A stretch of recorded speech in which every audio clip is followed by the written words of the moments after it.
ನಮಸ್ಕಾರ, ಎಲ್ರಿಗೂ ಸ್ವಾಗತ. ಹೊಸ ವಿಡಿಯೋಗೆ ಎಲ್ಲರೂ ಚೆನ್ನಾಗಿದ್ದೀರಾ ಅಂತ ಅಂದ್ಕೊಂಡಿದ್ದೀನಿ.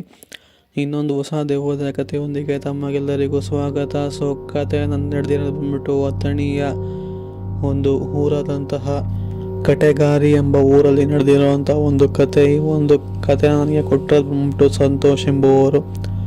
ಇವರು ಕತೆನ ನಮಗೆ ಯಾವ ಥರ ತಿಳಿಸಿದಾರೋ ನಾನು ಕೂಡ ನಿಮಗೆ ಅದೇ ರೀತಿ ತಿಳಿಸ್ತಾ ಹೋಗ್ತೀನಿ. ವಿಡಿಯೋನ ಪೂರ್ತಿಯಾಗಿ ನೋಡಿ, ಕತೆನ ಪೂರ್ತಿಯಾಗಿ ಕೇಳಿ, ಆಮೇಲೆ ನಿಮ್ಮ ಅನಿಸಿಕೆನ ಕಾಮೆಂಟ್ ಮುಖಾಂತರ ತಿಳಿಸ್ಕೊಡ್ಬೋದು. ಸೊ ಲಾಸ್ಟ್ ವಿಡಿಯೋ ಹೋಗಿ ನೋಡಿಲ್ಲ ಅಂತಂದರೆ ಹೋಗಿ ನೋಡ್ಕೊಂಬನ್ನಿ. ಅದು ಆ್ಯಕ್ಚುಲಿ ಸತ್ಯ ಕತೆ ಆಗಿರೋ ಅಂಥದ್ದು. ಇನ್ನೂ ಯಾರು ನೋಡಿಲ್ಲ ಹೋಗಿ ನೋಡ್ಕೊಂಬನ್ನಿ. ಲಿಂಕು ಡಿಸ್ಕ್ರಿಪ್ಷನಲ್ಲಿರುತ್ತೆ, ಅಥವಾ ಈ ಒಂದು ವಿಡಿಯೋ ಕೆಳಗಡೆ ನಿಮಗೆ ಯಾವ ಒಂದು ವಿಡಿಯೋ ಸಿಗೋ ಅಂಥದ್ದು ಚಾನಲ್ನ ಒಂದು ಸಲ ವಿಸಿಟ್ ಮಾಡಿ. ನಾನು ಆವಾಗಲೇ ಹೇಳ್ದಂಗೆ ಕತೆ ನನಗೆ ಕೊಟ್ಟಿರೋದು ಬಂದ್ಬಿಟ್ಟು ಸಂತೋಷ್ ಎಂಬುವವರು. ಇವರು ಮೂಲತಃ ಅಥಣಿಯವರೇ. ಸೊ ಊರ ಹೆಸರು ಬಂದ್ಬಿಟ್ಟು ಕಟೆಗಾರಿ ಎಂಬ ಒಂದು ಊರು. ಈ ಒಂದು ಊರಲ್ಲಿ ನಡೆದಂತಹ ಒಂದು ಘಟನೆ.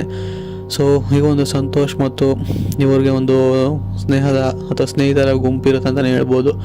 ಇವರೆಲ್ಲ ಸ್ವಲ್ಪ ಎಂಜಾಯ್ಮೆಂಟ್ನ ಮೂಡಿನವಂಥವ್ರು. ಸೊ ಇವರು ದೆವ್ವ, ಕೆಟ್ಟ ಶಕ್ತಿ ಇದ್ರ ಮೇಲೆಲ್ಲ ಸ್ವಲ್ಪ ಜಾಸ್ತಿ ನಂಬಿಕೆ ಇಲ್ಲದೆ ಇರುವಂಥವ್ರು.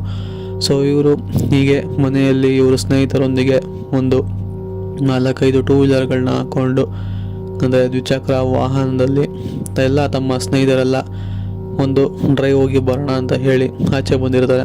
ಜಮಖಂಡಿಯಿಂದ ಈ ಒಂದು ಅಲ್ವಾ ಅಥಣಿಯಿಂದ ಜಮಖಂಡಿಗೆ ಹೋಗುವಂಥ ಒಂದು ರೋಡು. ಆ ಒಂದು ರೋಡ್ನಲ್ಲಿ ಕಟೆಗಾರಿ ಎಂಬ ಊರು ಅಲ್ಲೇ ನಿಮಗೆ ಸಿಗುವಂಥದ್ದು. ಸೊ ಆ ಸೈಡ್ ಯಾರಾದರೂ ಇದ್ದೀರಾ ಅಂತ ಅಂದರೆ ಕಾಮೆಂಟ್ಸ್ ಮುಖಾಂತರ ತಿಳಿಸ್ಬೋದು. ಸೊ ಈ ಒಂದು ಹೋಗೋ ರೋಡಲ್ಲಿ ಅವರೊಟ್ಟಿಗೆ ಆಗಿರೋವಂಥ ಒಂದು ಕತೆ ಅಂತಲೇ ಹೇಳ್ಬೋದು. ಹೀಗೆ ಅವರ ಸ್ನೇಹಿತರು, ಅವರು ನಾನು ಆವಾಗಲೇ ಹೇಳ್ದಂಗೆ ಒಂದು 3-4 ಗಾಡಿಗಳಿರ್ಬೋದೇನೋ, ಎಲ್ಲ ದ್ವಿಚಕ್ರ ವಾಹನಗಳೇ ಆಗಿದ್ದು. ಹೋಗಬೇಕಾದ್ರೆ ಬೆಳಗ್ಗೆನೇ ಹೊರಡ್ತಾರೆ, ಮುಗಿಸ್ಕೊಂಡು ಬರೋಣ ನೈಟ್ ಅಷ್ಟರಲ್ಲಿ ಅಂತ.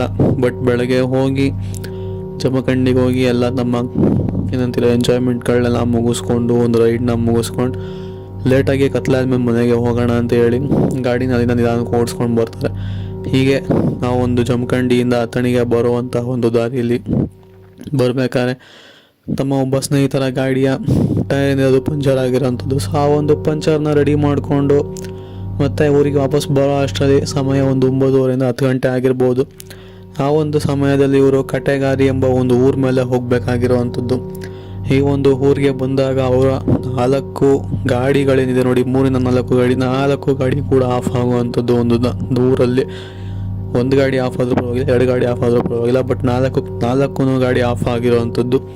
ಸೊ ಹೇಗೆ ಈ ಥರ ಆಯ್ತಲ್ಲ, 4 ಗಾಡಿನ ಒಟ್ಟಿಗೆ ಆಫ್ ಆಯ್ತಲ್ಲ ಅಂತ ಹೇಳಿ ಇಳಿದು ಚೆಕ್ ಮಾಡಬೇಕಾದ್ರೆ ಗಾಡಿಗೆಲ್ಲನೂ ಕೂಡ ಸರಿಯಾಗೇನೆ ಇರುತ್ತೆ. ಬಟ್ ಸುತ್ತಮುತ್ತ ಎಲ್ಲೂ ಸಹ ಮನೆಗಳಿರೋದಿಲ್ಲ. ಅದೊಂಥರ ಕಾಡು ದಾರಿ ಆಗಿತ್ತು ಅಂತಲೇ ಹೇಳ್ಬೋದು.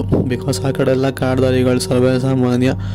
ಈ ಒಂದು ರಸ್ತೆಯಲ್ಲಿ ನಮ್ಮ ಗಾಡಿ ಕೆಟ್ಟು ನಿಲ್ತದೆ, ಎಂಥದ್ದಾಯ್ತು 4 ಗಾಡಿನೂ ಒಟ್ಟಿಗೆ ಕೆಟ್ಟು ನಿಲ್ತದ ಅಂತ ಹೇಳಿ ಅವರೆಲ್ಲರೂ ಯೋಚನೆ ಮಾಡಬೇಕಾದ್ರೆ ಆ ಒಂದು ಸಮಯದಲ್ಲಿ ಯಾರೋ ಆ ಕಡೆಯಿಂದ ಒಂದು ಬಿಳಿ ಬಟ್ಟೆ ಹಾಕ್ಕೊಂಡು ಹೋಗೋ ರೀತಿಯಲ್ಲಿ ಅವರಿಗೆ ಭಾಸ ಹೋಗುತ್ತೆ. ಸೊ ಅವ್ರ ಹತ್ರ ಹೆಲ್ಪ್ ಕೇಳೋಣ ಅಂತ ಹೇಳಿ ಇವರು ಹೋಗ್ತಿರ್ತಾರೆ. ಅಷ್ಟರಲ್ಲಿ ಅವರ ಮತ್ತೊಬ್ಬ ಸ್ನೇಹಿತ ನೋಡಿ, ಅವನು ತಡಿತಾನೆ ಅಂತಲೇ ಹೇಳ್ಬೋದು. ಸೊ ಯಾರು ಏನೋ ಗೊತ್ತಿಲ್ಲ, ಈ ಒಂದು ಸಮಯದಲ್ಲಿ ಆ ಕಡೆ ಹೋಗೋದು ಸರಿಯಲ್ಲ. ಸೊ ಈ ಒಂದು ಕತ್ಲೆಯಲ್ಲಿ ಇಲ್ಲೆಲ್ಲೂ ಮನೆಗಳು ಸಹ ಇಲ್ಲ. ಈ ಸಮಯದಲ್ಲಿ ಅಲ್ಲಿ ಯಾರೋ ಬಿಳಿ ಬಟ್ಟೆ ಹಾಕೊಂಡು ಹೋಗ್ತಿದ್ದೀರ ಅಂತಂದರೆ ಅವ್ರನ್ನ ಕರೆದುಬಿಟ್ಟು ಇಲ್ಲರ ಒಂದು ಏನಂತಾರೆ ಆಪತ್ತನ್ನ ಬಿಟ್ಕೊಳ್ಳೋದು ಬೇಡ ಅಂತ ಹೇಳಿ ವಾರ್ನ್ ಮಾಡ್ತಾರೆ. ಬಟ್ ಇವ್ರು ಕೇಳೋದಿಲ್ಲ. ಗಾಡಿ ಮೊದಲೇ ಸ್ಟಾರ್ಟ್ ಆಗ್ತಿದೆ, ಹೆಂಗಾದ್ರೂ ಮಾಡಿ ಮನೆ ಸೇರಿಕೊಂಡ್ರೆ ಸಾಕಾಗಿರುತ್ತೆ ಅಂತ ಅಂದ್ಕೊಂಡಿರ್ತಾರೆ. ಹೀಗೆ ಆ ಒಂದು ಬಿಳಿ ಬಟ್ಟೆ ಅವ್ರನ್ನ ಅವರು ತುಂಬಾ ಕರೆಯೋಕ್ಕೆ ಪ್ರಯತ್ನ ಪಡ್ತಾರೆ. ಹತ್ರ ಹೋಗ್ತಿದ್ದಂಗೆ ಆ ಒಂದು ಆಕೃತಿ ನೋಡಿ, ಅದು ದೂರ ಹೋಗ್ತಿರುತ್ತೆ. ಸೊ ಇವರಿಗೆ ಇದು ಸ್ಟಾರ್ಟಿಂಗಲ್ಲಿ ಅರ್ಥ ಆಗೋದಿಲ್ಲ. ಹೇಗೆ ಸಾಧ್ಯ, ನಾವು ಹತ್ರ ಹೋದಷ್ಟು ಅಷ್ಟು ದೂರ ಹೋಗ್ತಿದೆಯಲ್ಲ, ನಾವು ಕರೆಯೋದವ್ರಿಗೆ ಕೇಳಿಸ್ತಿಲ್ವ, ಏನಾಗ್ತಿದೆ ಅಂತ ಹೀಗೆ ಸ್ವಲ್ಪ ಹಿಂದೆಗಡೆ ಫಾಲೋ ಮಾಡ್ಕೊಂಡು ಹೋಗ್ತಾರೆ. ಬಟ್ ಎಷ್ಟೇ ಫಾಲೋ ಮಾಡಿದ್ರು ಅವ್ರ ಕೈಗೆ ಸಿಗೋದಿಲ್ಲ. ಬಟ್ ಹೀಗೆ ನಡ್ಕೊಂಡು ಹೋಗ್ತಾ ತುಂಬ ಗಾಡಿಗಳನ್ನ ಬಿಟ್ಟು ತುಂಬ ದೂರನೇ ನಡ್ಕೊಂಡು ಹೋಗ್ಬಿಟ್ಟಿರ್ತಾರೆ ಸ್ನೇಹಿತರು ಮತ್ತು ಸಂತೋಷ್ ಎಲ್ಲರೂ ಸಹ. ಸೊ ಇದು ಎಂಥ ಪರಿಸ್ಥಿತಿ ಇದೆ, ಗಾಡಿಗಳೆಲ್ಲೋ ಬಿಟ್ಟಿದ್ದೀವಿ, ನಾವೆಲ್ಲೋ ಬಂದಿದ್ದೀವಿ, ಗಾಡಿ ಹತ್ರ ಯಾರೂ ಇಲ್ಲ ಅಂತ ಹೇಳಿ ಪುನಃ ವಾಪಸ್ ಗಾಡಿ ಹತ್ರ ಬರಬೇಕಾದ್ರೆ ಆ ಒಂದು ಮುಂದೆಗಡೆ ಯಾರು ಹೋದ್ರಲ್ಲ ವೈಟ್ ಕಲರ್ ಬಟ್ಟೆನ ಹಾಕ್ಕೊಂಡು ಅದೇ ಒಂದು ಮತ್ತೆ ಅದೇ ಆಕೃತಿ ಅವ್ರ ಕಣ್ಣುಗಳಿಗೆ ಕಾಣಿಸ್ಕೊಳ್ಳೋವಂಥದ್ದು. ಹಿಂದೆಗಡೆ ತಿರುಗಿ ಒಂದು ಸ್ವಲ್ಪ ದೂರ ನಡ್ಕೊಂಡು ಬರೋ ಅಷ್ಟರಲ್ಲೇ ಮತ್ತೆ ಅದೇ ಆಕೃತಿ ಯಾವ ಕಡೆಯಿಂದ ಬರ್ತಿತ್ತಲ್ಲ ಅದೇ ಕಡೆಯಿಂದ ಮತ್ತೆ ವಾಪಸ್ ನಡ್ಕೊಂಡು ಬರ್ತಿತ್ತು. ಬಟ್ ಅವರಿಗೆ ಇದು ಎದುರುಗಡೆ ಬಂದಾಗ ಸ್ಪಷ್ಟವಾಗಿ ಅದರ ಮುಖ ಕಾಣಿಸುತ್ತೆ. ಮುಖ ಮೂಲತಃ ರಕ್ತಗಳನ್ನ ತುಂಬಿಕೊಂಡು ಎಲ್ಲೋ ಬಿದ್ದು ಗಾಯಗಳನ್ನೆಲ್ಲ ಏಟ್ ಮಾಡ್ಕೊಂಡು ಕೂದಲೆಲ್ಲ ಕೆದರಿ ಒಂಥರ ಕೆಟ್ಟ ಧ್ವನಿಯಲ್ಲಿ ಒಂದು ಕೆಟ್ಟ ವಾಸನೆ ಒಂದಿಗೆ ಬರ್ತಿರೋ ಅಂಥದ್ದು ಎಲ್ಲನೂ ಸಹ ನೋಡಿ ವಿಚಿತ್ರ ಅನಿಸ್ಬಿಡ್ತು ಅವ್ರಿಗೆ. ಸೊ ಇದು ಯಾರನ್ನು ಕೇಳಿದ್ರೆ ಪ್ರಯೋಜನ ಇಲ್ಲ, ಇದು ಏನೋ ಇರ್ಬೋದು, ಕೆಟ್ಟ ಶಕ್ತಿ ಇರ್ಬೋದು ಅಂತ ಹೇಳಿ ಅಲ್ಲಿಂದ ಎಲ್ಲರೂ ಸಹ ಎದ್ನು ಬಿದ್ನು ಅಂತ ಓಡಿ ತಮ್ಮ ತಮ್ಮ ಗಾಡಿಗಳ ಹತ್ರ ಓಡಿ ಬರ್ತಾರೆ. ಬಟ್ ಓಡಿ ಒಂದು ಸ್ಟಾರ್ಟ್ ಮಾಡಿದಾಗ ಹೇಗೋ ಅಚಾನಕ್ಕಾಗಿ ಎಲ್ಲ ಗಾಡಿಗಳು ಒಟ್ಟಿಗೆ ಸ್ಟಾರ್ಟ್ ಆಗೋ ಅಂಥದ್ದು. ಹೇಗೋ ಸ್ಟಾರ್ಟ್ ಆಯ್ತಲ್ಲ ಅಂತ ಹೇಳಿ ಹತ್ಕೊಂಡು ಹೋಗ್ಬೇಕಾದ್ರೆ ಮತ್ತೊಮ್ಮೆ ಅದೇ ಒಂದು ಬಿಳಿ ಬಟ್ಟೆ ಆಕೃತಿ ಅವ್ರ ಕಣ್ಮುಂದೆ ಬಂದು ನಿಂತ್ಕೊಳ್ಳೋದು. ಸಡನ್ನಾಗಿ ನಿಂತ್ಕೊಂಡ್ರು ಸಹ ಇವರು ಕೂತ್ಕೊಂಡೋದ್ರು ಚಿಂತೆ ಇಲ್ಲ. ಈ ಒಂದು ಸಮಯದಲ್ಲಿ ಯಾರೋ ಏನೋ ಕೆಟ್ಟ ವಾಸನೆ ಬೇರೆ ಬರ್ತಿದೆ. ಈ ಸಮಯದಲ್ಲಿ ಇದು ಪಕ್ಕ ಯಾವುದೋ ಕೆಟ್ಟ ಶಕ್ತಿನೇ ಇರಬೇಕು, ನಮ್ಮ ಮುಂದಿನ ಒಂದು ತೊಂದರೆಗೆ ಒಳಪಡಿಸುತ್ತೆ ಅಂತ ಹೇಳಿ ಯೋಚನೆ ಮಾಡಿ ಕೂತ್ಕೊಂಡೋದ್ರು ಪರವಾಗಿಲ್ಲ ಅಂತ ಧೈರ್ಯ ಮನ್ಸು ಮಾಡಿ ಓಡಿಸ್ಕೊಂಡು ಹೋಗ್ತಾರೆ.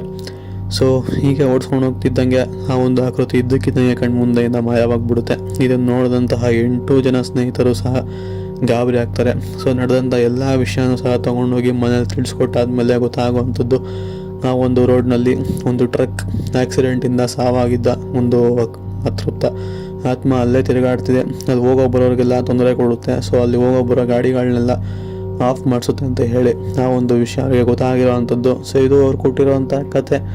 ನಿಮಗೆ ಈ ಕಥೆನ ಕೇಳಿ ಏನು ಅನ್ನಿಸ್ತು ಅಂತ ನನಗೆ ಕಾಮೆಂಟ್ಸ್ ಮುಖಾಂತರ ತಿಳಿಸ್ಬೋದು. ಹಾಗೆ ಕತೆ ಇಷ್ಟ ಆಗಿದ್ರೆ ವಿಡಿಯೋ ಒಂದು ಲೈಕ್ ಮಾಡ್ಕೊಳ್ಳಿ. ನಮ್ಮ ಯೂಟ್ಯೂಬ್ ಚಾನಲ್ನ ಸಬ್ಸ್ಕ್ರೈಬ್ ಆಗಿಲ್ಲ ಅಂತಂದರೆ ಈ ಕೂಡಲೇ ಸಬ್ಸ್ಕ್ರೈಬ್ ಕೂಡ ಮಾಡ್ಕೊಬೋದು. ಹಾಗೆ ವಿಡಿಯೋಗೆ ಲೈಕ್ ಕೂಡ ಮಾಡಿ, ನಿಮ್ಮ ಫ್ರೆಂಡ್ಸ್ ಜೊತೆ ಶೇರ್ ಕೂಡ ಮಾಡಿ ಅಂತ ಹೇಳ್ತಾ ಇದಾಗಿತ್ತು ಇವತ್ತಿನ ಕತೆ. ಸಿಗೋಣ ಇನ್ನೊಂದು ಹೊಸ ವಿಡಿಯೋದಲ್ಲಿ. Until then take care, good by.